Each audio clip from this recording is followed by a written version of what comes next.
네, 증시전략센터 2부로 시작합니다. 2부 시간에도 1부와 마찬가지로 김도영 팀장님 그리고 박성일 연구원님과 함께 하도록 하겠습니다. 코스피, 코스닥 모두 어제보다 1포인트 정도 오른 강보합권을 유지하고 있습니다. 오늘은 어제 반등 이후로 조금은 쉬어가는 모습을 보이고 있는데요. 자세한 시황 소식 듣고 가겠습니다. 박미라 아나운서 연결합니다. 네, 시황센터입니다. 코스피 지수가 나흘 연속 상승한 데 따른 부담감을 이기지 못하고 혼조세를 보여주고 있습니다. 간밤 뉴욕 증시는 상승으로 마감을 했었죠. G20 재무장관 회의 이후 달러가 약세를 나타낸 데다 주택지표가 호전되면서 다우지수가 6개월 만에 최고치를 기록하기도 했습니다. 이 시각 코스피, 코스닥 모두 강보합권에 움직이고 있는데요. 먼저 코스피 흐름부터 확인해 보겠습니다. 현재 코스피는 1.5포인트 오른 1917포인트를 기록하고 있습니다. 오늘 코스피 지수는 1913포인트로 2포인트 하락 출발했습니다. 동시효과 상황에서는 상승 출발로 기대가 되기도 했었는데요. 오늘장 프로그램 매물의 부담을 느끼면서 장 초반 상승과 하락을 반복하는 모습 보여주기도 했습니다. 하지만 11시 구간 이후로 상승 탄력에 더 주력하는 모습 보여주고 있는데요. 오늘장 5일선이 21선을 웃도는 골든크로스가 발생하고 있습니다. 수급 상황 좀 더 자세하게 확인해 보겠습니다. 현재 코스피 시장에서 개인과 외국인이 쌍끌이 매수에 나서고 있습니다. 현재 개인이 395억 원, 외국인이 1,300원 넘게 매수 우위를 기록하고 있지만 오늘장 기관과 프로그램 중에서 매도로 대응하면서 팽팽하게 맞서고 있다는 점 참고하시기 바랍니다. 이어서 코스닥 흐름도 확인해 보겠습니다. 코스피는 보합권에서 혼조세를 보여주고 있는 반면 코스닥은 5거래일 연속 상승하고 있습니다. 현재 코스닥은 1포인트 상승한 526포인트 기록하고 있습니다. 오늘 코스닥은 527포인트로 상승 출발했습니다. 5거래일 연속 오르고는 있지만 상승 탄력은 다소 둔화된 상태인데요. 오늘장 526포인트와 517포인트 사이에 좁은 박스권 움직임 보여지고 있습니다. 수급 상황도 자세하게 확인해 보겠습니다. 오늘장 기관과 외국인이 동반 매도로 대응하고 있습니다. 현재 기관이 114억 원, 외국인이 14억 원 매도하고 있지만 개인이 161억 원 강하게 매수 우위를 기록하면서 코스닥 주가 상승을 견인하고 있습니다. 이어서 외환 시장으로 가보겠습니다. 원달러 환율 하루 만에 상승세로 돌아서면서 1110원대 후반에 움직이고 있습니다. 현재 환율은 1원 60전 상승한 1117원을 기록하고 있습니다. 오늘 환율은 1118원으로 상승 출발했습니다. G20 경주회담 이후 하락 압력을 받았던 원달러 환율 다시 진정 국면에 접어들면서 단기 급락에 따른 반등이 나오고 있습니다. 하지만 외국인이 국내 주식을 사들이고 있는 가운데 달러 매도가 유입되고 있기 때문에 상승폭이 그리 크지는 않을 것으로 전망되고 있습니다. 이어서 특징을 보인 업종과 테마주 흐름들 확인해 보겠습니다. 자동차주들이 시총 상위 종목 가운데 유독 빨간불을 켜고 있습니다. 어제도 신고가를 경신했던 현대차 3인방, 오늘도 역시 신고가 행진에 나서고 있습니다. 장중 빨간불이 들어왔던 현대차 약 보합으로 돌아선 상태입니다. 0.5% 조정받고 있고요. 기아차가 1% 이상 오르고 있고 현대모비스와 만도 1% 이상 상승세 보여주고 있습니다. 부품주인 KB오토시스가 10% 급등하고 있습니다. 이번 주 본격적으로 실적을 발표하는 IT 관련주도 오늘 장에서도 쉬어가고 있는 상태입니다. PC와 TV에 대한 수요가 본격적으로 줄어들 것이라는 전망도 나오고 있는 상태입니다.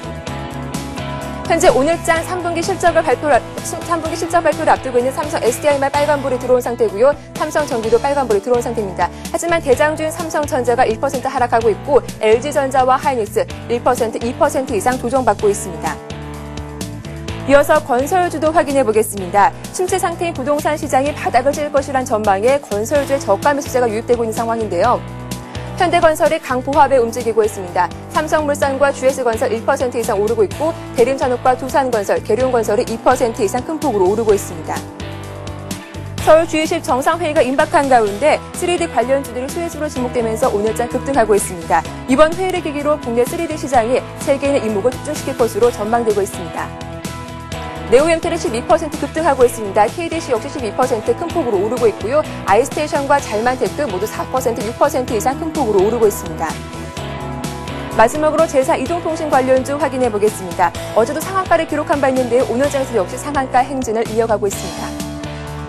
DVS가 14.8%, 자티전자도 14.9% 가격 제한폭까지 오르고 있습니다. 스텐사이언스도 10% 이상 급등하면서 전 종목에 빨간불 들어온 상태입니다. 현재 거래소와 코스닥 모두 강보합에 움직이고 있습니다. 업종별로 봤을 때 기계주와 운수창고, 건설주가 상승세를 보이고 있다는 점 참고하시면서 오후장 대응 전략도 꼼꼼하게 세워보시기 바랍니다. 지금까지 시황센터에서 전해드렸습니다. 예, 시황 흐름 살펴봤고요. 이제 본격적으로 월간 종목 배틀을 시작해 보겠습니다. 월간 종목 배틀은 한 달 뒤 수익을 겨루는 배틀 게임이 될 텐데요. 두 분의 전문가께서 오늘 종목을 말씀하시고 매수가가 결정이 납니다. 한 달 뒤, 4주 뒤 두 분의 전문가께서 출연하시기 전날까지의 수익을 겨루게 될 텐데요. 승자와 패자를 겨루게 됩니다. 관심 갖고 지켜보시는 분들은 꼭 목표가, 손절가 잘 메모해 두셨다가 장중 빠르게 대응하시고 또 매수도 하시면 되겠습니다. 먼저 지난 9월 28일이었죠. 추천해 주셨던 월간 종목 배틀의 결과가 나왔습니다. 함께 하셨던 분들은 지금 이 시간 귀 기울이시면 될 것 같은데요. 과연 어떤 분의 승리로 돌아갔을까요? 화면 통해서 확인해 보겠습니다. 승리는 김도영 팀장님께 돌아갔습니다. 웅진케미칼의 수익이 마이너스 0.4% 거의 매수한 가격에서 한 달 동안 움직였었는데요. 박성일 연구원님의 대한항공이 수익이 마이너스 7%가 나면서 상대적으로 강세를 보인 김도영 팀장님의 종목의 승리로 돌아가게 된 겁니다. 한 달간 주가 움직임이 어땠는지 먼저 박성일 연구원님의 대한항공부터 확인을 해보겠습니다. 지난 9월 27일이었죠. 우리가 매수한 가격인 76,600원을 고점으로 대한항공의 주가는 한 달간 크게 조정을 받았는데요. 3분기 실적은 나쁘지 않았는데 그간 주가가 너무 많이 올랐었다라는 평가를 받았습니다. 왜 이런 결과가 나온 걸까요? 잠시 뒤 박성일 연구원님의 의견을 들어보겠습니다. 자, 이번에는 김도영 팀장님의 웅진케미칼의 흐름을 보겠습니다. 상대적으로 매수 가격 대비 손실률이 적었었죠. 김도영 팀장님의 승리로 돌아갔는데요. 생각만큼 잘 움직여주지를 않았습니다. 3분기에 사상 최대 순이익을 올렸다는 소식을 전하기도 했는데 흐름이 왜 이런 결과가 나온 건지는 또 얘기를 들어보겠습니다. 먼저 박성일 연구원님의 종목 말고 박성일 연구원님의 종목부터 살펴보겠습니다. 대한항공이었는데요. 7%나 상 가격 대비해서 주가가 좀 내려왔거든요. 왜 그랬을까요? 현재 대한항공이 많이 빠져 있는데요. 대한항공 같은 경우는 환율 하락, 원화 강세에 따른 수혜를 좀 받을 수도 있었고 분명히 유가 상승에 따라서 어떤 피해를 좀 받을 수도 있었겠지만 어느 쪽이 부각되느냐의 문제에서는 일단은 유가 상승에 따른 비용 증가가 좀 부각이 됐다고 예상이 좀 되고 있고요. 3분기 실적 같은 경우에는 일회성 비용이 좀 증가를 하면서 예상치를 좀 소폭 하회를 했는데 그렇다고는 하지만 대한항공의 주가가 못 간 가장 큰 이유는 아무래도 기존 주도주들이 너무 강했기 때문에 주도주들로 몰리는 수급 자체가 다른 업종으로 좀 퍼지지 않아서가 아닐까 제가 좀 말씀을 드리겠습니다. 대한항공 같은 경우는 지금 현재는 화물 수요나 여행, 개인 수요 자체가 크게 꺾인 상황은 아니고요. 내년 2분기나 3분기까지를 봤을 때도 대한항공은 예전보다 분명히 좋은 모습을 보여줘야 주가의 흐름 자체는 맞다고 생각이 되는데 일단 일시적으로 수급이 너무 많이 자동차와 중공업 그리고 화학 쪽에 지금 집중을 하고 있기 때문에 대부분의 자금들이 그걸로 몰려있는 상황에서는 저평가되어 있든 그렇지 않든 주목을 받지 못한다는 점에서는 일단은 주가가 앞으로도 조금은 더 횡보를 할 수 있다고 제가 말씀을 좀 드리겠습니다. 현재 차트상에서 보시면은 박스권 하단 부분에 와 있는데요. 박스권 하단 부분을 뚫고 내려가는 것 자체가 쉽지는 않습니다. 대한항공 자체가 실적이 나쁘지는 않고 앞으로도 워낙 강세에 따른 수혜를 계속해서 받을 수 있기 때문에 그럼에도 불구하고 주가는 당분간 이렇게 기간 조정의 형태를 보이면서 횡보를 할 거라고 예상이 되는데요. 일단 기존 주도주의 모습을 좀 확인을 하시고 주도주가 일단은 주도주 전환이 좀 일어났을 때 대한항공 자체를 조금 더 사셔서 일단 평균 단가를 좀 낮추신 이후에 한 8만 원 정도에서 매도하시는 전략 취하시는 것이 맞지 않냐라는 생각을 좀 말씀을 드리면서 향후 대응 방안을 제가 좀 설명을 드렸습니다. 예, 대한항공 살펴봤고요. 이번에는 김도영 팀장님의 웅진케미칼의 흐름을 보겠습니다. 매수한 가격 부근까지 왔습니다. 다시 한번 매수 타이밍일까요? 네, 맞습니다. 결과로는 말씀을 정답을 드리자면 매수 타이밍 맞다라고 보고요. 생각보다 좀 기간이 좀 길어지는 녀석이라고 보시면 될 것 같습니다. 현재 3분기 영업이익이 90% 영업이익 자체가 사상 최대 90% 이상의 영업이익이 증가가 됐는데요. 이것은 4분기 그리고 내년 그리고 내후년까지 본다라고 하면 영업전이 저평가되어 있다는 측면이라고 살펴보시면 될 것 같습니다. 그 부분에 이제 인수합병 부분도 조금의 기대감을 조금 가지면 될 거다라고 말씀을 드리면 될 것 같고요. 그렇기 때문에 지금 현재 분할적으로 지난번과 마찬가지로 지금 가격대에서부터 1200원대 부근에서 분할 매수를 하고 난 뒤에 목표가까지 가져가시는데 아무 문제 없다라고 말씀을 좀 드리겠고요. 기간 대비 기회비용에서 조금 아쉬움은 좀 있지만 그래도 길게 본다라면 충분히 가치가 있고 우리나라 수처리 부분에서의 자신만의 원천 기술을 가지고 있다라는 측면으로 바라보시면 될 것 같습니다. 예, 김도영 팀장님께서 웅진케미칼 목표가로 주셨던 가격은 1,480원이었습니다. 자, 이제 오늘의 월간 종목 배틀을 시작해 보겠습니다. 두 분의 전문가께서 오늘은 어떤 종목을 채택하셨을까요? 화면 통해서 확인을 해보죠. 먼저 박성일 연구원님께서는 대우증권을 채택하셨고요. 김도영 팀장님은 삼영엠텍을 들고 나오셨습니다. 매수가를 결정해 봐야겠죠. 대우증권입니다. 대우증권은 어제 많이 올랐었는데 오늘은 1% 정도 조정을 받습니다. 28,050원에 매수가를 결정하겠습니다. 26,050원이네요. 26,050원에 매수가를 결정하겠습니다. 김도영 팀장님의 삼영엠텍의 주가 흐름도 보겠습니다. 0.9% 어제보다는 반등을 하고 있죠. 6,270원 매수가를 결정하겠습니다. 박성일 연구원님, 지난주 위클리 종목 시간에 하나증권이 좀 잘 안 움직였던 이유가 바로 이 대형주 대우증권이 움직이지 않았었기 때문이다라는 말씀이셨잖아요. 예. 한 달간 많이 오를 거다라고 보시는 거면 코스피가 더 많이 올라갈 수 있겠다라는 시각은 변함이 없으신 거네요. 예, 맞습니다. 뭐 G20 정상회의를 통해서 어쨌든 글로벌 환율 관련해서는 조정을 좀 보일 거라고 예상이 되고요. 글로벌적으로 봤을 때는 아시아 쪽 뭐 비중을 줄인다 줄이지 않는다 말이 많은데 그렇다고 하지만 일단 불확실성이 제거가 되면 주가는 무조건 위쪽 방향으로 갈 거라고 예상을 하고 있습니다. 워낙 시중에 풀린 자금이 많기 때문에 그런 거에 대해서는 크게 걱정하지 않으셔도 될 거라고 저 스스로는 좀 믿고 있고요. 일단 그 차트를 보면서 좀 설명을 드리면은 일봉상에서 보시면은 지금 현재 그 주가가 박스권을 돌파한 이후에 다시 박스권 상단 부분을 터치를 했는데요. 예전에 한번 말씀드렸다시피 기술적으로 봤을 때는 상단 부분을 올라간 이후에 다시 한번 터치하고 주가가 크게 가는 방향이 맞기 때문에 일단 눌림목 구간이라고 예상을 하고요. 기간 자체가 하나증권을 처음 매수했을 때는 이번 주나 다음 주 정도에 움직일 거라고 예상을 좀 했었는데 아무래도 FOMC 회의가 2일에 있다 보니까 그때까지는 조금 지지부지 않을까 싶어서 한 달 정도 보신다고 하면은 좀 주가가 크게 상승할 수 있다고 제가 말씀을 좀 드리겠습니다. 목표 주가는 예전에 한번 상승을 크게 했었던 때를 생각을 좀 해서요.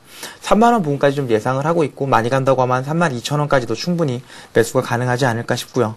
하방성으로 봤을 때는 뭐 22,000원, 3,000원 부근을 깨는 게 아주 밑에까지 보시는 거라고 예상이 되겠지만 일단은 최초의 박스권을 돌파했던 가격이 25,000원이기 때문에 단기적으로 25,000원 정도만 보시고 손절을 생각하시면 될 거라고 제가 말씀을 좀 드리겠습니다. 예, 박성일 연구원님의 대우증권은 목표가 32,000원, 손절가는 25,000원이었습니다. 함께 하신 분들은 잘 메모해 두시기 바랍니다. 자, 이번에는 김도영 팀장님께서 왜 월간 기준으로 가장 수익이 많이 날 것이다라는 이유를 가지고 삼영엠텍을 택하셨는지 그 이유를 좀 들어볼 텐데요. 일단 어떤 일을 하는 기업이고 성장성은 어떤 일들이 있을지 좀 얘기를 들어보죠. 네, 예. 저는 먼저 수급적인 부분을 먼저 말씀을 드리겠습니다. 투신이 앞에서도 디지털 아리아도 매수하고 있는 종목이 있다라고 말씀드린 것처럼 이건 역시 삼영엠텍 역시도 투신들이 조금씩 물량을 매집하고 있다라는 측면으로 바라보시면 될 것 같습니다. 삼영엠텍 가면 잘 모르실 수 있는데요. 충분히 풍력 테마주에 편승될 수 있는 종목이면서 그것보다 더 플러스를 시키고 있는 것이 바로 내진 설계의 강점을 좀 가지고 있다는 측면이죠. 그 부분에 적절한 영업이익과 안정적인 자산 가치를 갖고 있기 때문에 아무래도 보유 가치가 가치주라고 표현할 수 있는 측면이기 때문에 한번 가지고 나와봤습니다. 최근 들어서 기관, 특히 외국인하고 기관 중에서 투신들이 동반 매수를 소량이나마 하고 있다라는 흔적을 보시면 될 것 같고요. 그 부분에 최근 들어서 발표된 본격적인 양산되는 측면이 바로 풍력 발전기의 효율을 증대시키는 플래닛 캐리어라는 기술 설비라고 합니다. 그 부분이 이제 본격적으로 양산이 되기 시작되었고요. 중국 수혜주 찾기가 워낙 바쁘게 진행되고 있는데 그 부분을 어떻게 보셔야 되냐면요. 현재 삼영엠텍 같은 경우는 중국 매출이 전체 비중의 90% 이상을 차지하고 있다라고 보시면 됩니다. 그렇기 때문에 정말로 중국 수혜주 중에 가장 뛰어나게 볼 수 있다라는 측면으로 한번 찾아봤습니다. 그런 측면으로 한번 바라보시면 될 것 같고요. 자, 이제 차트를 보시면서 말씀 좀 드리도록 하겠습니다. 보시는 바와 같이 여기서 계속 흘러내리고 있었던 주가에서 단기적인 조정을 좀 받았었고요. 그리고 나서 재차 올라가고 난 뒤에 현재 유지되고 있는 측면이지만 이 부분에 6,500원 부분이 문제가 좀 생길 수 있을 것 같아도 전혀 그런 문제가 없다라는 측면으로 바라보시면 될 것 같습니다. 그렇기 때문에 주봉 차트에서 보시는 바와 같이 6,900원 정도의 60주선을 돌파하는지 여부를 좀 바라보려고 하는 측면이고요. 여기서 이제 돌파하는 여부까지 목표가를 좀 설정해 봤습니다. 그리고 손절가 같은 경우에는 이제 5,600원 정도 부근이 발생이 되어집니다. 그 부분 같은 경우에는 현재 딱 정확히 20주선 이탈 여부를 좀 살펴봐야 되지 않을까 하는 측면이고요. 단기적으로 최근 들어서 올랐던 측면은 뉴스 쪽으로만 바라보시면 됩니다. G20 부분의 신성장 동력 풍력 에너지 사업 자체에서도 40조 원 이상의 추가 투입을 하겠다라는 측면에서 단기적으로 올라왔던 측면으로 바라보시면 될 것 같습니다. 예. 자, 오늘 전문가의 월간 종목 배틀의 결과는 다음 4주 뒤죠. 11월 23일 날 발표를 해드리도록 하겠습니다. 자, 이번 시간은 시청자 여러분들의 종목을 상담해드리는 스타 Q&A 시간인데요. 013-3366-0110번으로 지금 바로 문자 참여하실 수 있고요. 실시간 종목 상담 받으실 수 있습니다. 많은 참여를 부탁드립니다. 자, 먼저 들어온 종목부터 보겠습니다. 태웅이 들어와 있는데요. 2234님께서 보내셨고요. 62,900원에 30% 정도를 가지고 계십니다. 계속 홀딩하는 게 좋을까요? 라고 문의를 하셨어요. 예, 태용 같은 경우는 뭐 풍력 관련해갖고 이슈가 좀 될 때마다 움직이는 종목인데요. 뭐 2012년까지 뭐 국가에서 그 천연 에너지 관련해서는 지원을 계속해서 할 생각이기 때문에 뭐 태양광이나 풍력 같은 경우에는 중장기적인 성장성은 충분하다고 예상이 됩니다. 그럼에도 불구하고 실적이 그렇게 좋게 나와주진 않고 수주 모멘텀 자체가 다른 종목에 비해 약하기 때문에 일단은 좀 고민을 하셔야 될 텐데요. 수급적인 측면에서 제가 차트를 보면서 잠깐만 말씀을 드리겠습니다. 현재 수급이 들어온 상황에서 지금 거래량은 계속해서 줄고 있는 모습을 보여주고 있고요. 그 후에 다시 한번 수급이 들어오고 거래량이 줄어가는 모습을 봤을 때는 수급 주체들이 계속해서 들어오는 모양을 보이고 있습니다. 그렇기 때문에 크게 걱정하지 않으시고 계시면은 뭐 매수하신 단가까지는 충분히 올 수 있는 여력이 있다고 보고 있고요. 목표 주가를 좀 정한다고 하시면 주봉상에서 봤을 텐데 주봉상에서는 일단 풍력 자체가 동국 SNC를 비롯해서 대부분 다 주목을 받지 못한 상황에서 최근에 주목을 받고 있기 때문에 일단은 뭐 기존에 한번 매물대가 크게 형성됐었던 76,000원 부근까지는 갈 수 있지 않을까 제가 말씀을 좀 조심스럽게 드리겠고요. 풍력 같은 경우는 실적이 좋지는 않습니다. 성장성을 가지고 중장기 투자를 하신다고 생각을 하시는 게 맞다고 생각이 되기 때문에 좀 오래 길게 보시라고 제가 말씀 좀 드리겠습니다. 예. 자, 이번에는 삼성중공업을 문의하신 분이 계셔서 상담을 해드릴 텐데요. 5870님께서 보내셨는데 삼성중공업 이렇게 5자만 문자에 남기셨습니다. 매수 가격이나 비중은 없으신데요.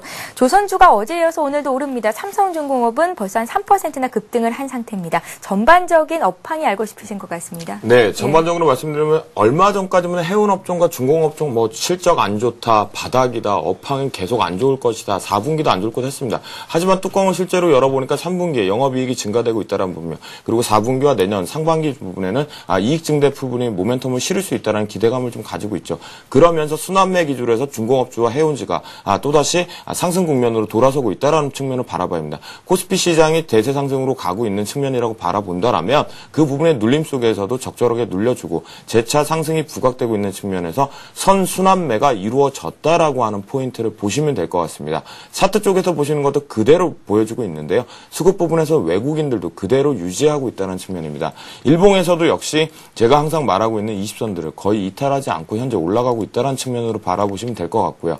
주봉에서 가장 중요한 것이 바로 이 부분인 것이죠.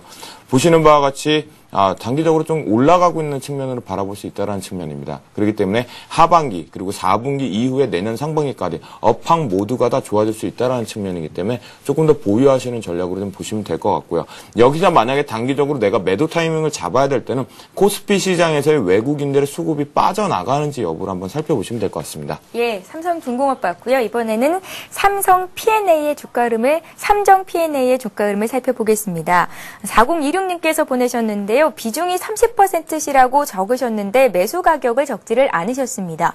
삼정 P&A는 주가가 계속 위쪽으로 방향을 틀고 있는 종목이기 때문에 손실을 보셨더라도 그렇게 큰 폭은 아니실 것 같은데요. 예, 어떻게 대응해 볼까요? 삼정 P&A 같은 경우에는 그 포스코의 철강 관련해서 포장을 좀 담당을 하고 있는데 포스코가 뭐 계속해서 그 이 상생 방안을 중소기업하고 이렇게 나간다고 한다 그러면 뭐 다른 삼정 P&A를 비롯해서 포스코 ICT를 비롯한 주가들은 계속 좋을 거라고 예상이 되고요.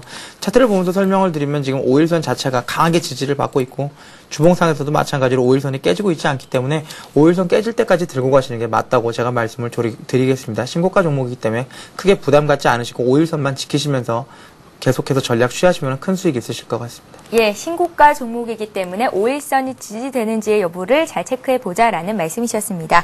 자, 이렇게 해서 2부 문자 상담은 여기서 마치겠습니다. 지금까지 동부증권 일산지점의 박성일 연구원님, HNBSS의 김도영 팀장님과 함께했습니다. 오늘 말씀 고맙습니다.